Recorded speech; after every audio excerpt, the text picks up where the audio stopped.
Greubie and the Cats. Written by Dan and Mary Nance. Illustrated by Victoria Peterson Laird. On a cold and windy December day, Greubie came to her new home on the farm. She'd just been adopted from the shelter by a nice family and was so excited to explore this fascinating place. Greubie's nose worked very well. As she explored the snow, she could detect all kinds of new smells. "I just love sticking my nose in this white stuff," Greubie exclaimed. "It makes me feel so happy inside." Suddenly, she picked up an enticing scent she'd never smelled before. Greubie followed the smell to the little white building with a small flap on the front. Hisses and scratching sounds poured from the little white building. Carefully, Greubie moved the flap with her nose. The smell was very strong now. Greubie peeked inside and saw 4 little animals. They were like nothing she had ever seen before. "You guys look really funny with your hair sticking up like that," Greubie giggled. "Can I come in?" "What are you?" one of the critters asked suspiciously. "I don't know what I am," Greubie said. Greubie had spent most of her time in the kennel at the shelter. She'd been raised by people, but she couldn't understand them when they talked. Not like she could understand these little animals. "What are you?" she asked. "We are cats," the bravest kitten declared. "My name is Tom, and these are my sisters, Lippy, Socks, and Fluffy." Greubie studied the kittens carefully. "I have 4 legs, 4 paws, a wet nose, and a tail just like you," she said. "I guess I'm a cat, too." They all decided they would be friends. Greubie, Lippy, Socks, Fluffy, and Tom cuddled up together to keep warm. December nights are cold and windy on the farm, but Greubie and the cats were warm as toast. The next morning, the new friends awoke to the sound of a person calling, "Kitty, kitty, kitty, kitty, kitty, kitty." The kitten's ears perked up and they dashed out the door. "Oh, where are you going?" Greubie called as she scrambled to her paws. "That's the sound the lady makes when she feeds us every morning," Tom called over his shoulder. "Come on, Greubie, let's eat," cried Socks. "You don't want to miss this," Fluffy said. Greubie followed her new friends to the bowl where they ate. She sniffed around and decided to taste what was in the bowl. "Wow," Greubie exclaimed, "this stuff is great!" From then on, if Greubie heard kitty, kitty, kitty, kitty, she ran to the bowl.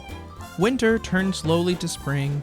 Greubie and the cats enjoyed the green grass and pretty smelling flowers. One day, Greubie smelled a new smell. Curious, she raised her head.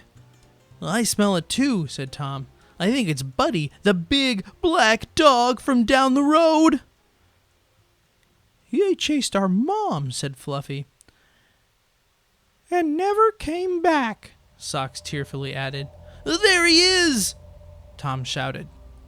The kittens ran to the apple tree, and up they went. Greubie tried very hard to climb after them, but she couldn't. "Hurry, Greubie!" Lippy cried. "It's really close," added Socks.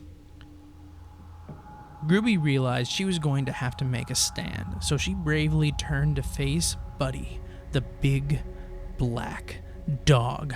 Greubie tried very hard to look mean, to hiss, and to make her hair stand up like the kittens, but she was not very good at it. Buddy ran right by her and started barking up the tree. Greubie kept trying to look mean. Suddenly, Buddy turned to Greubie. She thought she was a goner. "What are you doing?" Buddy barked. "Well, I'm trying to make you not chase me," Greubie said. "Why would I chase another dog when there are cats in the tree?" Buddy asked, rolling his eyes. "I'm not a dog, I'm a cat," Greubie declared. Buddy looked hard at Greubie. She looked differently than him, but certainly not like a cat. He smelled her. Then Buddy began to laugh and laugh and laugh. He rolled with laughter. "A dog who thinks she's a cat?" he yelped. "I've heard everything now." But he trotted off down the road, laughing the whole way home. "He's gone. Come down, guys," called Greubie. "Oh, we don't want to come down, Greubie," said Tom. "Why?" Greubie asked. "Because you're a dog," said Lippy, her voice trembling. "We think you should go live in the front yard," cried Socks. Greubie felt very sad as she slowly walked to the front yard.